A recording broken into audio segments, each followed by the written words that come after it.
Il y a des gens qui sont morts de manière prématurée. Ce n'était pas le temps de Dieu. C'est vrai qu'on dit, ah, Dieu a donné, Dieu a repris, mais il y a des gens qu'on a enfoncés dans la tombe. Ce n'était pas leur jour, ils sont morts. Je vais lire. Luc chapitre 7, je lis à partir du verset 11. Le jour suivant, Jésus alla dans une ville appelée Naïn. Ses disciples et une grande foule faisaient route avec lui. Lorsqu'il fut près de la porte de la ville, voici on portait en terre un mort, fils unique de sa mère, qui était veuve, et il y avait avec elle beaucoup de gens de la ville. Le Seigneur l'ayant vu, fut ému de compassion pour elle et lui dit, ne pleure pas. Il s'approcha et toucha le cercueil. Ceux qui le portaient s'arrêtèrent. Et il dit, jeune homme, je te le dis, lève-toi. Si c'était nous, on allait dire, jeune homme, au nom de Jésus, lève-toi. Lui, il dit, comme c'est lui-même Jésus, là. Il dit, jeune homme, je te le dis. Voilà, c'est comme s'il disait, en mon nom, lève-toi. Verset 15. Et le mort s'assit et se mit à parler. Jésus le rendit à sa mère. Jésus le rendit à sa mère. Ça veut dire quoi? Mes frères, mes soeurs, il y a des morts prématurées.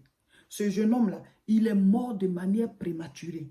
Ce n'était pas prévu. Jésus ne va jamais contre la volonté de Dieu. Dis ça avec moi. Jésus ne va jamais contre la volonté de Dieu.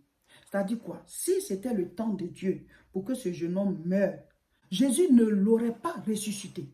Parce qu'il ne va jamais contre la volonté de Dieu. C'est parce qu'il avait été tué spirituellement. Et quand on te tue spirituellement, ben physiquement tu meurs.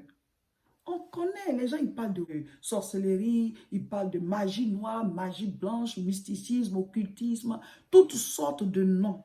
Mais quand ils font des choses dans le monde spirituel, ils tuent une personne, physiquement quelque chose va se passer, la personne va mourir.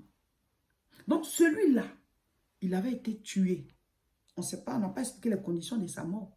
Mais la Bible dit Jésus l'a rendu à sa mère.